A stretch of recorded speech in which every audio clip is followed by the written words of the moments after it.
mindset and the team. So I'll let Eric get started so we can get going. Thanks. Thanks, Eric. And I see by the clock here I've got almost 9 hours, so we're good. That has special symbolism. Did anybody tell you what that exactly means? I think it means 1208. It's not 1408, so that's a good thing. But 1208 has a particular significance, I learned this morning. Really? It's It's real early in the morning. I know it was when I woke up at, well, actually it's 12:24. Maybe James can share with us. It might also happen to be my birthday. Oh, yeah. Yeah. It is. Yeah, that's right. So I should have known that because I have a daughter, same birthday. Oh, yes, you do. Remember that. So I kept it. I was like, I gotta slap that sticker. Okay, well, case in point, okay, I've been up since, I think the last time I got up was like 3:30 this morning. So, and I just decided, to heck with it. I'll just start working. And Okay, Bernie. so, No good deed goes unpunished, right? so if you see me just kind of like going off somewhere and you have no clue, James, just get up and slap me around a little bit or something. And part of it was this session. Because, you know, I joke around that I have more staffing experience than any one person should have. So I wrote my outline for today's presentation like 2 months ago. And then I put it into a presentation and completely scrapped my whole outline. Started over. I redid that a couple of times and then redid it again this morning. Because, you know, it's like, okay, where do I start? What do I bring in? What's the most important stuff?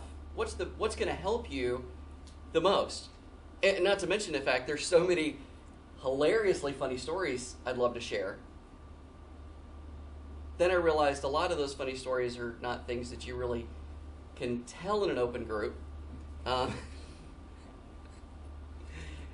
Because just the nature of staffing, oh my goodness, you see anything and everything. You never know what you're going to see with staffing. And so what we're going to talk about today, we're going to bring it down to, the mindset, the team. What does that mean? Really, if you want a good, productive team, it all comes down to your mindset. Okay? And we're going to go through a lot of different aspects of that. I just put a few little tidbits about my background in staffing. I've been managing employees since I was 16. At 16, I was hiring, firing, training, you name it. The whole thing. I was in charge of the employees, had a team. I was managing anywhere from 6 to 20 employees at 16 years old. I mean, at 16, it was like, hey, as soon as you get your driver's license, you have the employees. So that was cool. I've managed up to 60 employees when I was only 21. The most I've ever hired and started in one day was 24 people in one day. Hired them one day, started them the next. That was framing, so that was lots of fun. And actually, to get in framing, if you're not familiar with the construction industry, in order to get 24 people to show up in one day, you hire about 50. And 24 showed up. We used to joke when we had the framing division, when somebody would ask how many employees do you have, you would say, I don't know, let me stop and count. Let me see who showed up today. Because you never knew what was going to happen. I mean, you'd have guys that would be working for months, and then you'd never hear from them again. We had one guy, he was working, he disappeared. Didn't hear a word. He had a check due. Didn't hear a word. It was like 9 months later, we get a call from his girlfriend.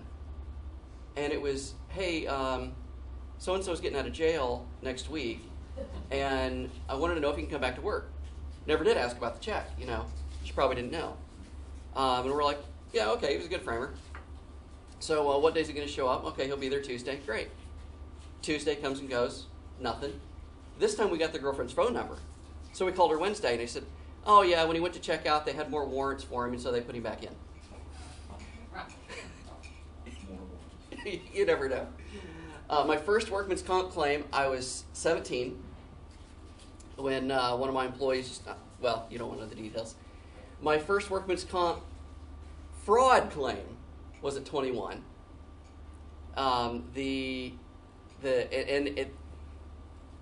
It was funny because at that time, I would have, here I had a fraud claim. At the same time, I had employees that were obviously injured. They'd had accidents on the job site. You knew it. It was in a restaurant. And yet they would pretend that nothing had happened because they didn't want the incident report because that required a drug test.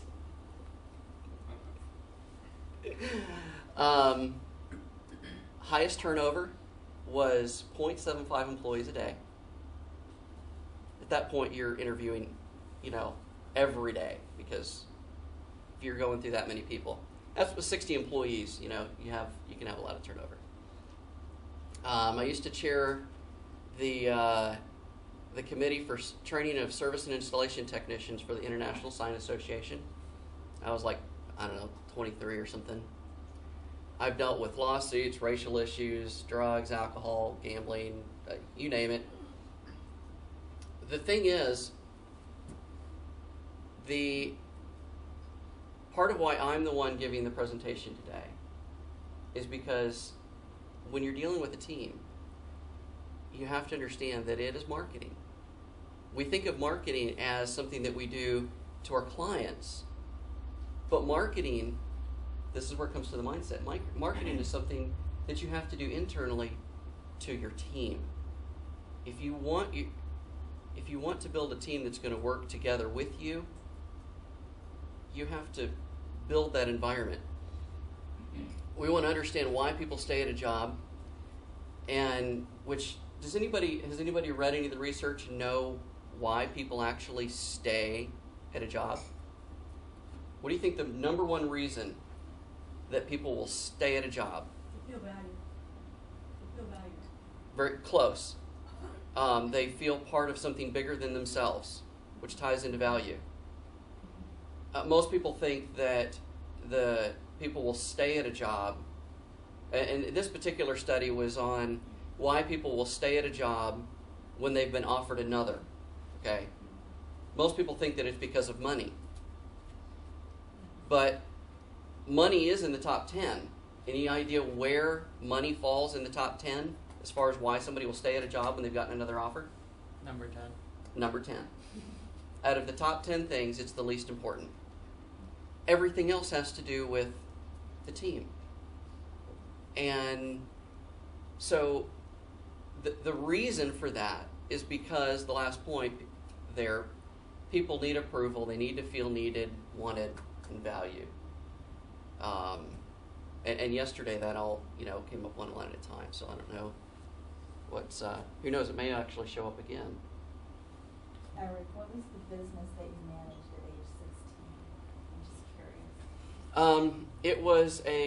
It was a cleaning business, and I was managing the division for construction cleanup. The particular project was a large apartment complex that was it took with a crew of 6 to 20 people every day cleaning the apartments. It took 9 months to clean the project and have it ready to turn over. It was a huge apartment complex, and we were in there 6 or 7 days a week,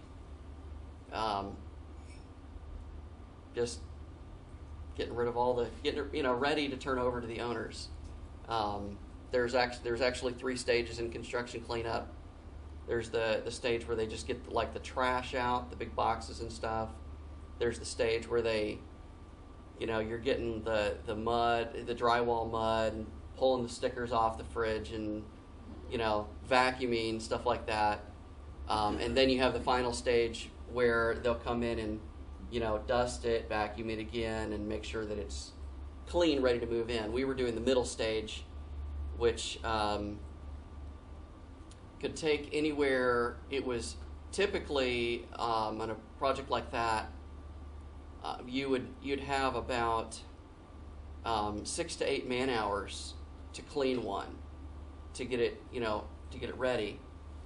And some of the things that we used for team approach, we were able to cut that time. Instead of 6 to 8 man hours, we brought that average down to an hour and a half. We got the same amount of work done. And people have commented, afterwards that they loved working with me on that project, even though they worked harder than they had ever worked in their life. They'd never worked so hard for anybody. I made it fun. We were competing every day. It was a team. It was, you're cleaning. I hate to clean, but you try to make it fun so that people enjoy what they're doing. If you love what you do, you never work a day in your life. Which kind of brings me one of the points that I wanted to share that I've learned when it comes to the interviewing process. It's very important that you put people into the right position, a position that they're going to enjoy. Well, for a business owner, for an entrepreneur, it's different, because who decides what you do? Richard, who decides what you do? Everybody, but you. Well, you decide what you do. You decide what clients you're going to take on, and you just, you decide what you're going to do for a living. But as an employee, who decides what they do? The boss. The boss. The employee doesn't get to decide. So how do you get an employee in a position that they enjoy? They're just looking for a job. They're looking for a paycheck. One of the best tips that I've found is when you've gone through the interview process and you think somebody is appropriate for the job, ask them one question. If you could do anything for a living and get paid for it, what would you do? It's my best question ever. And you're free to use it. You can write it down. If you could do anything for a living and still get paid for it, what would you do? Any idea why that is such a valuable question? I'm putting everybody to sleep. They need to know that they can dream and they're willing to look out and see what they want to do. I've used that question for 30 years. Yeah, it works. So what the person views their strength as. Mm-hmm. That's what they think they're going to enjoy, then they think that's their strength, whether it is or not. It sends a message. There's two sides of it, because it sends a message to the potential employee that the sky's the limit. They can do anything. But it gives you a piece of information. You know what makes that person tick. So you know whether or not you can structure the position you're going to put them in a way that they're going to enjoy it. If it's going to be drudgery to them, then you know this is not the person for the job, no matter how qualified they are. They're going to hate their job. Maybe you should put them in a different position. Or maybe it has to do with how you title the tasks that you give them. Okay? That you may have them do the exact same thing, but they're telling you what makes them tick, so that they can enjoy what they do. Unity is strength. When there is teamwork and collaboration, wonderful things can be achieved. Okay? The things we're going to cover, the mindset in the team. What is a team? It's important to know, right? We're going to talk about a team. Why build a team? And how do we build a team? I like to break it down simple. So what is a team? In case you're not sure how to pronounce it, it's team. And I thought I'd have a little fun and put up a variety of actual definitions of team. A group of players forming one side in a competitive game or sport. 2 or more people working together. I love this one. 2 or more animals, especially horses, harnessed together pull a vehicle. We really see that in staffing, you know. This is my favorite. Change it to a verb. Come together as a team to achieve a common goal. When we think of working together, when we think of our team in our business, this is what our team should be. Working together.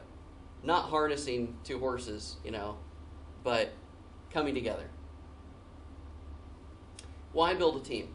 Perseverance is more prevailing than violence, and many things which cannot be overcome when they are together yield themselves up when taken little by little. Does anybody know the story behind that quote? Plutarch.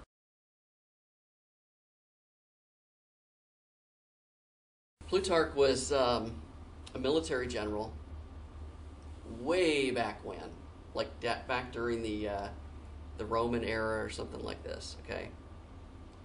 And he was about to take his troops into battle in a situation where they were severely outnumbered.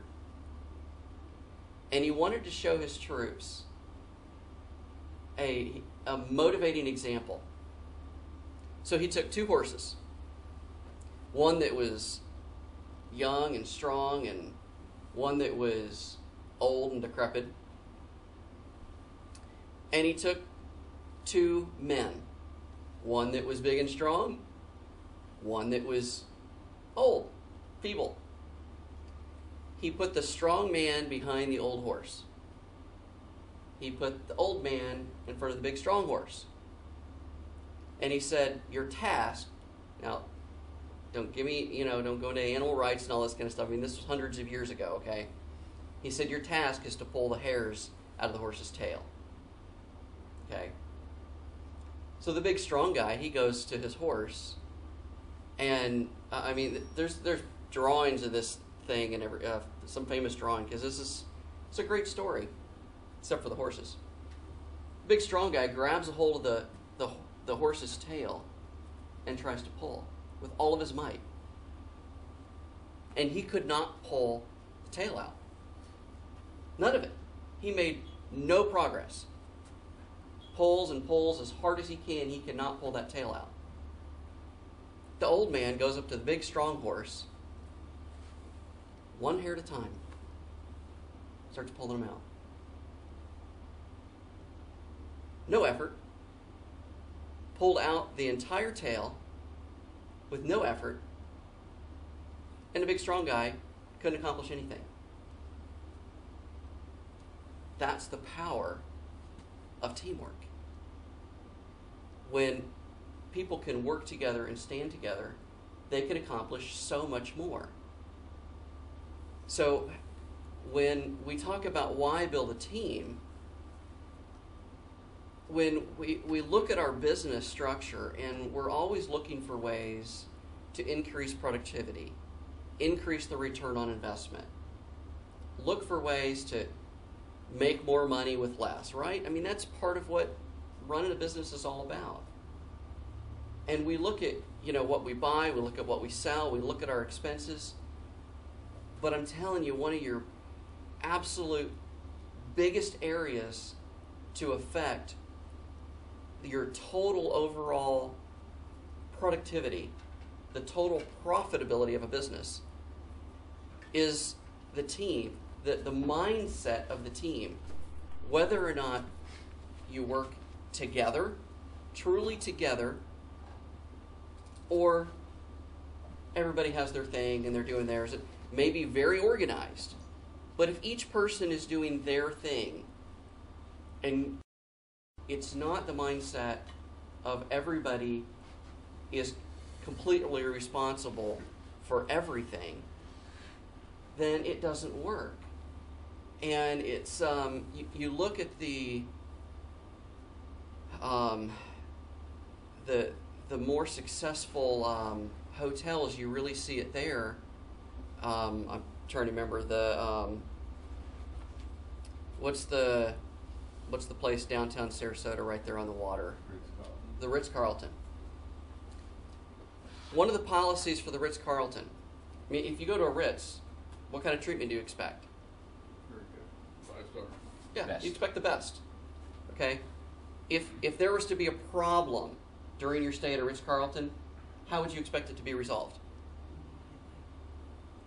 Immediately and impeccably. Okay? Well, their policy on handling issues is that every single staff member, everybody, it doesn't matter what their position.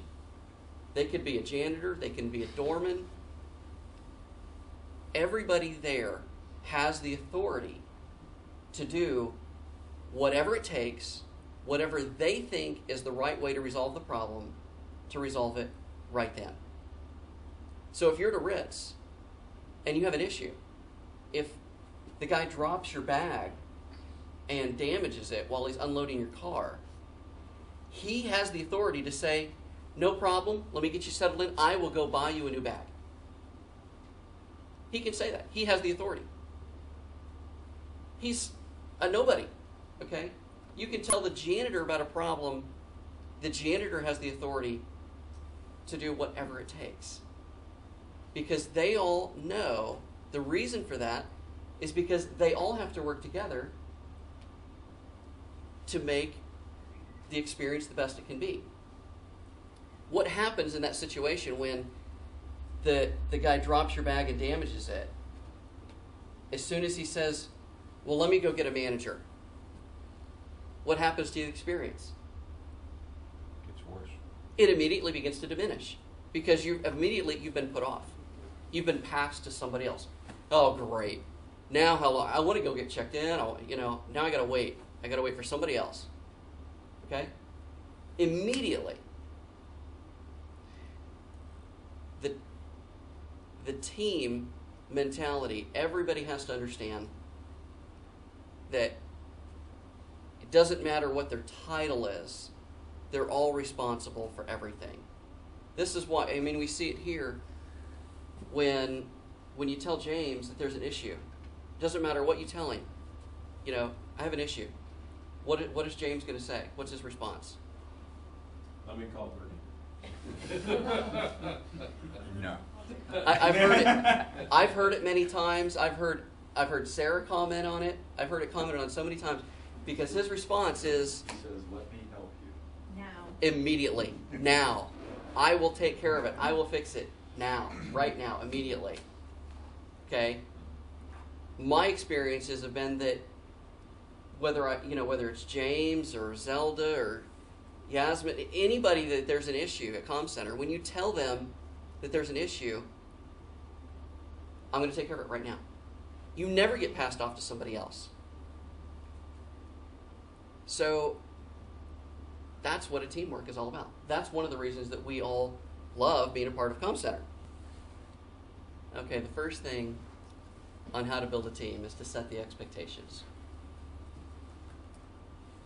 And you're going to find this interesting because Sam Walton says high expectations are the key to everything.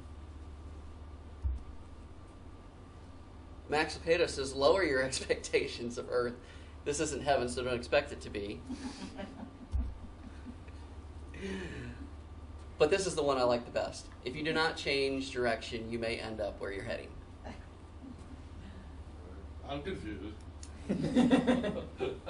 So if you like your team environment, if it's working great, don't fix it. But if your employees, if your group is not functioning as a team, then you may want to change some things. And if you're, let's say you're somebody that doesn't have any employees, you work by yourself. This is still for you. Because the thing is, everybody that you interact with could be a team member. Team doesn't necessarily mean somebody on your staff. Okay? It's finding ways for people to want to join with your purpose and your vision to help you accomplish that. I'll give you an example. Yesterday, I met with the rep for the Bradenton Herald that's in charge of all the auto dealers. Okay, that's her job, to sell the Bradenton Herald advertising to all the auto dealers in the area. Okay, one rep to cover that. Well, me personally, I don't usually go out looking for auto dealers to service. Well, she has a pretty large group of products that she sells to these auto dealers. And when she builds a relationship and begins working with an auto dealer, she wants to be able to handle all of their marketing and advertising for them. Because she knows just as soon as they start dealing with other people, then, well, some of the money that they should be spending with her, they end up spending somewhere else. Things that are no longer the consistent way that they should be. And her products don't perform the way that they should be because there's too many people involved. So it's better for her to handle all of it. But, the Bradenton Herald has a limited line of products. We met yesterday and she saw that we handle all of the other stuff that her auto dealers need. So I said, when she told me that she wanted to be able to handle everything for her auto dealers, I said, well, I'll private label. I mean, if you want to sell my products to your auto dealers, I'm okay with that. She's thrilled to no end because she can meet the needs of her customers. She doesn't work for me, and yet she's out there selling my products. Make sense? And that's not even getting into delegating, but anyway, next one. What I want to cover in breakout sessions, we'll move them along quickly, but I'd like for each table to come up with, 3 things that in your organization are critical for your team as far as expectations. When you're working with your staff, people you interact with, what are the 3 most critical things that they need to have in their mindset in order to grow your business profitably and meet the needs of your customer?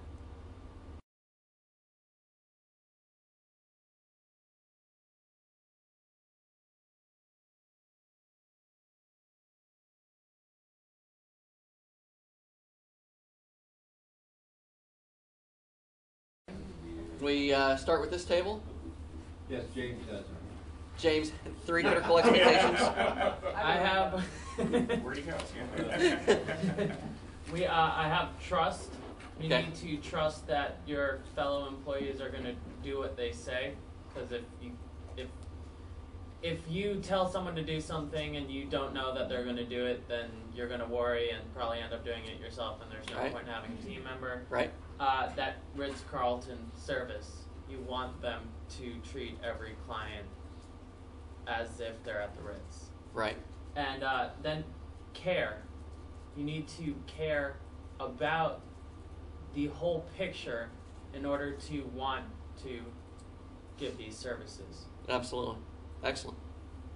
This table? Well, we went with communication.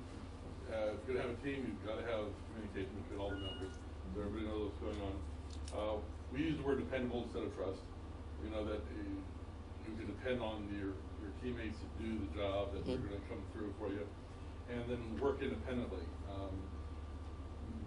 Probably even more so in smaller companies. You've got to know that the other people can function without having to stop every 5 seconds and check with Bernie or, Absolutely. Absolutely. Oh, pretty low, sorry. How about this table here? We listed customer satisfaction. Just letting all of the whole team know that the customer is important, is number 1. And then also the care and concern of the other team members that we want them to improve in every area. And then that everyone is a part of the sales team. That's an excellent point. Yes. A lot of times we forget that everybody in the organization is always doing sales. Yeah. And there's internal sales, there's external sales. Because everybody in an organization should be promoting why people should use your product or service, but also within the organization to your other team members, you should be selling, sharing why people should stay there.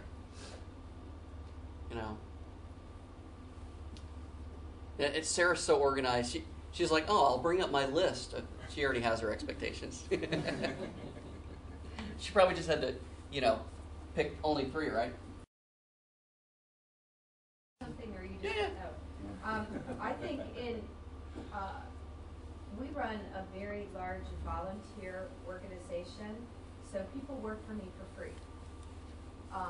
And that's where I think vision is critically important, that people are part of something bigger than themselves. We work to make people feel valued. They could put their time anyplace else, but they choose to give it to me. I think that sometimes we think that you can't make anybody do anything. I don't care if they're your employee or not. Yes, employees should want to do what their job description says, but a good percentage of the time, most employees will never fully fulfill what their job description says. So I think you have to inspire people to want to do more, and if they feel that they're part of a bigger vision. I think one of the things we really do is we work to put people in the right positions that synergistically grow, that align with the other areas of their life. The challenge with that is that those other areas of their life are very successful when they work with us, and so their life grows and expands, and so they can't always continue to volunteer the same way. And we are thankful for that, because that means they receive value for the time that they gave to us. I think the big thing that really works for us is defining expectations and empowering people to say no. Saying, this is what we're looking for in this project. If you're able to do that, that's great, and if you can't, that's okay. And so then they don't feel like they have to say yes, and that means that I get better results, because I don't have somebody saying yes to my face but not getting it done, and me having to pick up the balls that they drop. And I think the other piece for us with volunteers, and this with your staff too, is understanding seasons. And I've had team members that I've said, no, you can't work on this project, you have too many other things going on, come to the event, we're really excited about that. Allowing people to connect and disconnect depending on the other things that are happening. And so people don't leave volunteering with us, I hope they don't, feeling that they didn't accomplish what they wanted to.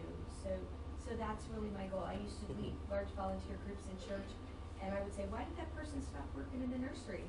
That was what their heart was, and it's because there was no diapers, there was no help, there was no this, there was no that, and they felt disappointed and discouraged that they couldn't accomplish. So I think for us, the expectations that are critical for the team come back to us as leaders. Can we provide a place for people to grow and to feel like they're part of something? And if we do that and we communicate that, then our team members rise to that level. So.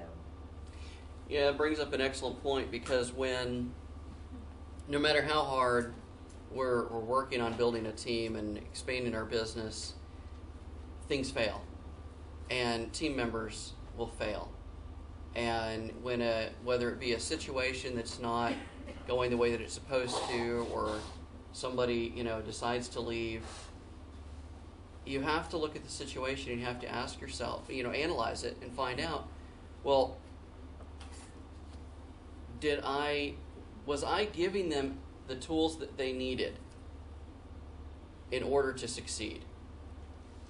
Was I providing the environment that they needed in order to succeed?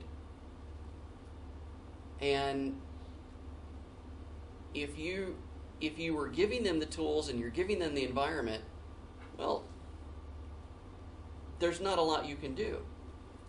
But if you find, well, I can tweak the environment, or you know what, I wasn't giving them a tool. Or maybe you find that they didn't do what you wanted them to do, but then you go back and you read the email that you sent them with instructions, and you find out they did exactly what you told them to do. Your instructions were just not appropriately clear. So we have to, look back at the system and see if there's something we need to change, because we're always improving. So the next one there, James. Mm-hmm. You must inspect what you expect. So we've talked about some points that we agree are critical, and I know this is tip of the iceberg, but we don't have time to go through all of your expectations. I just want to get us thinking on what some of the most critical ones are. Well, what do you do with them? If you tell your employee, your team member, hey, this is what I expect of you. Great. Now what? Just because you told them you expect that doesn't mean it's going to happen. If they know that you're never going to check on their work, how likely is it that they're going to do the task the way that you want it done? Not very likely. It's not. They're going to do it the way they want to do it, the way they feel like doing it. They're not. If they know you're never going to check on them, they're just not going to do it your way. Once in a while they will. But human nature, they'd rather, they think you don't care is what happens. If you say, hey, go, complete this form and do it this, do it this way. You tell them how you want it done. If they know you're never going to look at that form, are they going to fill out every spot on the form? No. The ones that are difficult or obscure, they're just not going to answer. They don't know how important they are. Okay? So if they know that you're going to be inspecting your work, or their work, it completely changes the dynamic. Now, we are talking about a team here and not dictatorship. So when we're inspecting, you have to, it's the attitude, okay? You can never ask your team members to do something that they don't think you're willing to do yourself. If you're not on the same level, then it just not, it doesn't work the same. They have to know that the attitude is that you're in the trenches with them. Even though you're not doing the same work that they're doing, they have to know that the mentality is you're arm in arm with them, because you're all committed to the entire success of the business, right? So if that's the case, when you have given them a task and you go to inspect it,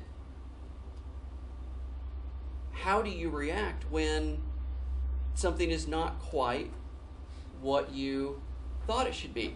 You sent somebody an email and you said, hey, do this. It doesn't get done the way that you expected it to. And you go back and, okay, the email's subject to interpretation. Maybe they understood it a different way. What do you do? Anybody want to take that one? Clarify after you send it. You need to get feedback that they get what you're asking. Well, good practice is that when you give the instruction, you should have them, respond back to you to make sure that they understood, so that you know that they know what you expect them to do. When that doesn't happen, and they, for whatever reason, they didn't do what they were supposed to do, I would, go ahead. What's like a proper level of inspection? Because I've worked for micromanagers, and they felt like they were in my back pocket the whole time. We're going to get there. Okay. That's actually one of our points. How many people have read 1 Minute Manager? Years ago. Okay. If you haven't read it. It's a super easy read. It's a great book. And it actually goes directly into that. because when you're inspecting, what really matters the most when you're inspecting? We've set our expectations of what's important, right? Now you give instructions. The instructions may not happen exactly the way that you would do it. Does it matter if they work the same way you would? Not if they're still meeting the expectations that you've set. If the customer needs to be taken care of, if they took care of the customer, even if they did it differently than you would have, does that matter? No, it doesn't. Now, if by observation you would rather them handle it a different way next time, how do you deal with that? You give feedback constantly. Absolutely. My rule of thumb when you're giving feedback to somebody, remember, most people don't really feel that great about themselves. Okay, they constantly need approval. I mean, that's just human nature. Okay, so when, as a manager, owner, supervisor, when you go to that team member and you say, listen, you refunded the guy's monthly fee because he wasn't happy. Next time, just cut it in half. If that's the conversation, what have you done to that team member? Told them they were wrong. You told them they were wrong. They're going to feel stupid. They're going to feel like an idiot. More than that, the next time the situation comes up, they're either going to do nothing or they're going to pass it off to somebody else. I like to use the sandwich principle. Let's take the same scenario, and you go to them and you say,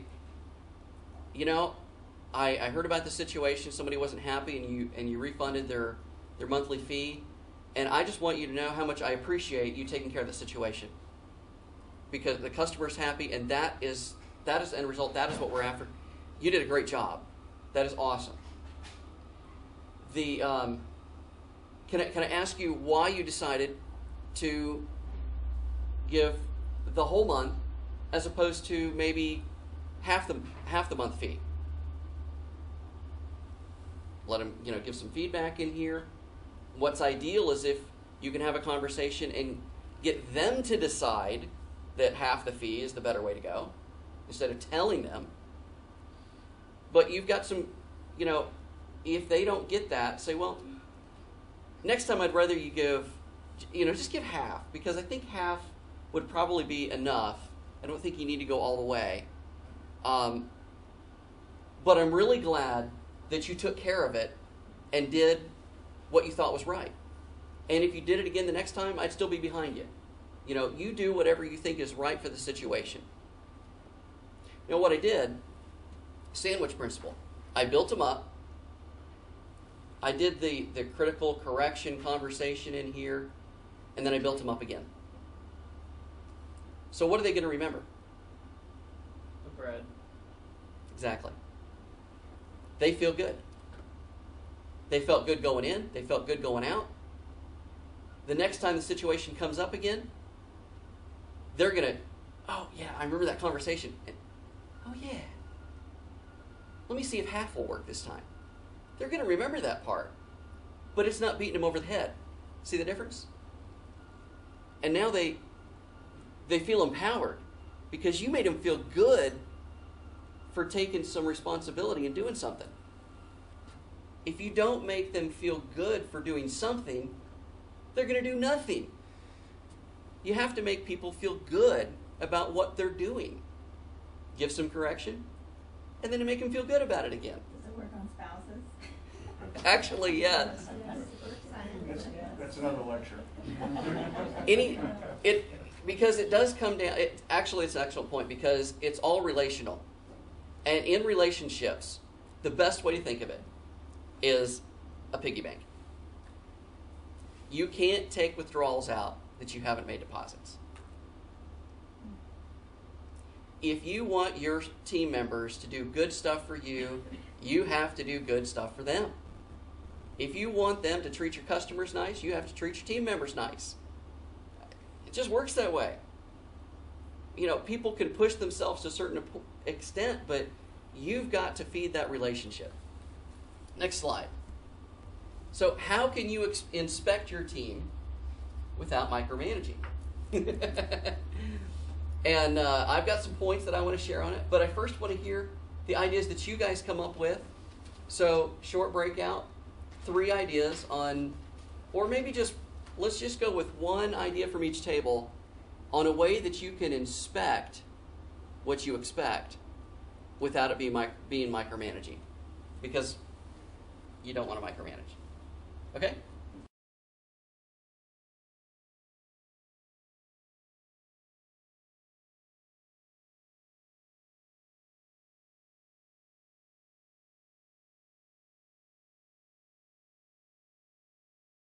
What's the one tip that you have on how to inspect your team without micromanaging?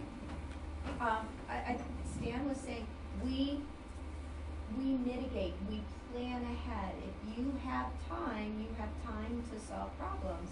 And so we clearly define what our time expectations are, and we check in before we get to the end. Do you have what you need? Are you moving forward? And so if you have time, you can handle challenges. So I think having enough time to do projects and defining that for a team is really important. Okay, excellent. This table? Oh. Everybody's like, no. Yeah. So let's do it right now. I was looking at my notes. Who wants to speak? Oh. You didn't know you wanted to speak, Bernie? We written objectives in advance, to the extent possible, are always the best way, so that employee really knows themselves what is expected of them, rather than being surprised. Why didn't you do it that way? And so there is that, and then carefully questioning that employee, not with the accusatory word why, but how did they do this, and what was your thought process? And you had said that too. And then to establish some guidelines and checkpoints along the way without being a prosecutor. Absolutely. Good points. This table? Well, we discussed the fact that situations are different. Renee, she works with insurance, and so obviously you can't be inspecting what a person is doing while they're doing it. If they work independently, that would make them feel like they're sitting in their back pocket. We also talked though about when you're working with your employees, to work as a team player, not to be the boss, that they're all in there, but working with them as a team. That way you can be aware of what's going on without being intrusive, and let the person handle it. As you were saying with the individual, somebody's handling something, and okay, not the best way to handle it, but don't step in and suddenly you're the boss now. Let them handle the situation, unless things go completely 180, but let them handle the situation, and then afterwards, as you said, discuss with them, that was a great job. Next time, however, or next time maybe the person won't accept that, and here's some alternatives to use. Right. And those alternatives are kind of ones you'd like them to work with, but you're giving them options, and again, you're letting them know, you did a great job, you handled it, here's some other options to use in case, because the next time the person might not accept that solution, they want this other solution. Right. And so you give them additional tools, so that's a way of expecting without being intrusive, on top of them. Very good. This table? Okay. I love the finger pointing. It's great. Okay. Go, Wendy. Well, we talked about the fact that it's a perception of being micromanaged that's the issue. Yes. And how someone, different people react to different styles at different times on different tasks. So it's more of finding out how that employee works best. For instance, in some coaching I've received recently, getting ready for a new employee, as you go through the training and you spell out the procedures that need to be done, the employee makes the checklist, and then that's the verification that they actually understand what the process is. So it's just trying to identify, like we also use a thing called the predictive index to be sure that an employee's work style fits with the manager's work style. and that the manager can understand how that person is likely to respond to suggestions or direction. Absolutely. Good points. You'll notice that a lot of this goes back to the expectation and making sure that the expectations are clear. One of the best systems that I've worked with is, instead of having a huge manual, which employee manuals are very, very important, because employee manuals outline the things that are not in question, the things that have to be a certain way. But if you do a code of values and you say, this is how I want my company run, and you talk about, you describe the way that you want customers treated, describe how you want conflicts resolved. It's a lot of it is the attitudes, okay? And I literally, I should have brought some. I have a code of values that I've broken down to business card size. And when I bring on a new team member, the way that I introduce the code of values is I show the code of values and I say, this is the way that we run our business. We operate our business by this code of values. I need you to read that and tell me if you're okay with that. Can you work by this standard? And if they accept that, then I say, great. That's what I expect you to do. This is the standard by which we work. When you do that, if anything that is definitely black and white, you've outlined in a handbook, the things that are the attitudes of, this is how I want you to be thinking, you put into your code of values. Because so much of that stuff is gray. Go ahead. Okay. The military deals with that same issue. If you're not at the big picture level, but at the mission level, tactical, operational level, you can write the detailed plan as much as you want to, and they do.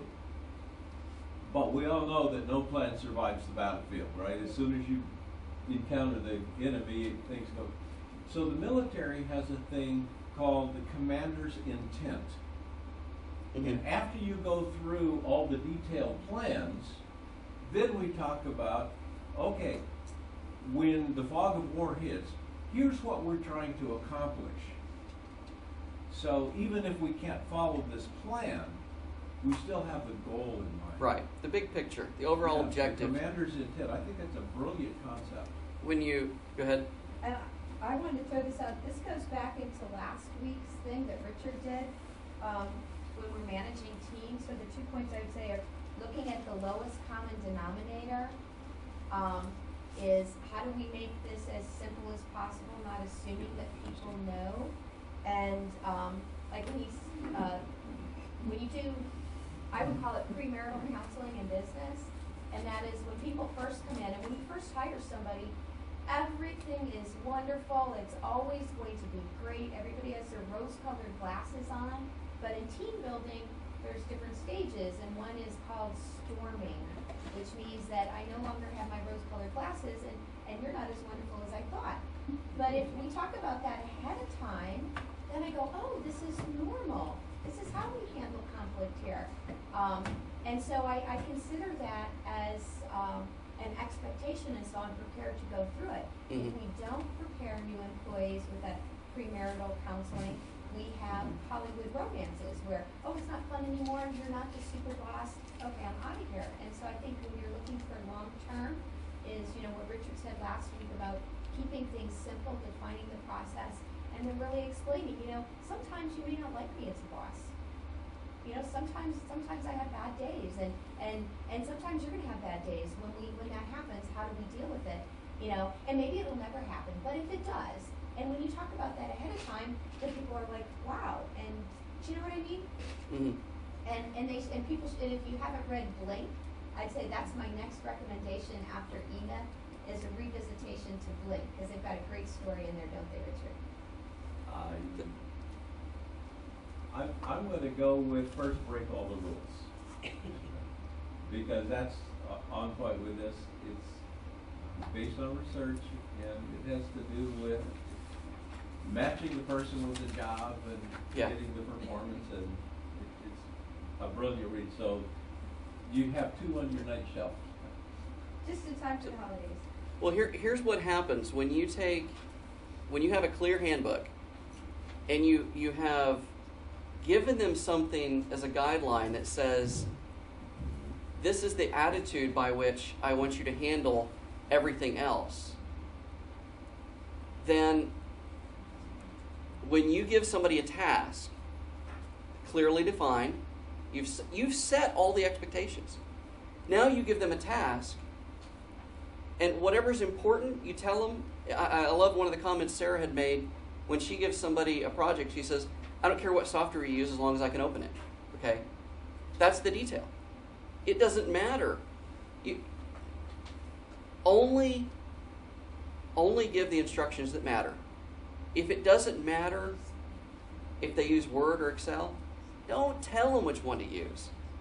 They're going to use whichever one they're most comfortable with, whichever one they can do the best job with. You give them the instruction. You make sure that they understand the instruction. You give a timeline. Very important that you give a timeline. And that you ask, can you meet the timeline? That's part of the instructions, right? And my experience is that if you set the timeline, I will, when I have projects, when I give a project to somebody, I'll look at, okay, it's due to the customer here. If I have to completely redo it, I can work through the night and, I can have it done here. So guess what due date I give? I don't give anything relating to when it goes to the customer. I give a due date based on when I would have to have it and determine I've got to do it on my own.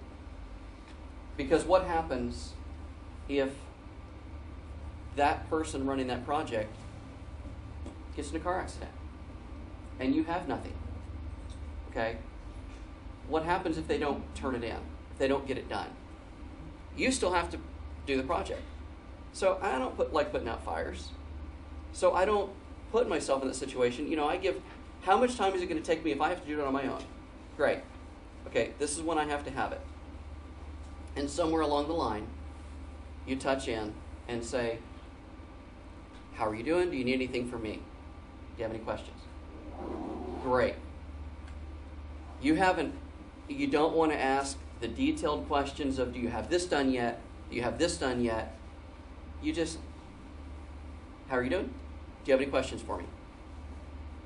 Great. When it's due, you review it. You review the results. The results are what matter. You should only be reviewing the project based on the instructions that you gave them. Okay? If you're reviewing other things besides the instructions you gave, then you didn't give appropriate instructions. Make sense? You're a control freak. You're micromanaging. Yeah, you're a dictator. You're not going to have a team. They're going to feel like they're never good enough. Okay? So make sure that the instructions you're giving them are what you're going to inspect. Lead by example. Be a yardstick of quality. Some people aren't used to an environment where excellence is expected. Okay? You've got to live it. Once you tell people this is what I expect, if you're not living it, they're not going to do it. Effective leadership is not about making speeches or being liked. Leadership is defined by results, not attributes. Okay? And don't find fault, find a remedy. I used to work with a gal that her rule was whenever there's an issue, don't bring me the issue until you have 3 options on how to fix it. And whenever there's a situation, you'd bring it to her and you'd say, there's a situation, we can fix it this way, this way, this way. She would say, which one do you recommend? You tell her once, you say, okay, go for it. Another So, way- huh? Another way I've heard that is don't bring me problems, bring me solutions. Right, right. Okay. We're not going to go into this for sake of time of how you can set the example, but this is what you need to be thinking about, is how you can set that example to, we covered all this. What is a team? Why build a team? How do we build a team? Let the team run. And don't let yourself get in the way of success. Because that's really what it boils down to. When you're building a team, you set the expectations, you give the instructions, and get out of the way.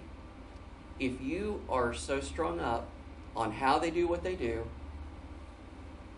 it doesn't matter how they do what they do, as long as the end result is there, the attitude is what you've told them you expect, and the customer's happy. This is how a team is put together. Your people, they will want to work, they'll be happier working, they'll be much more productive, and when your team's more productive, what happens to your bottom line? You make more money, okay? That's a good thing. Any quick questions?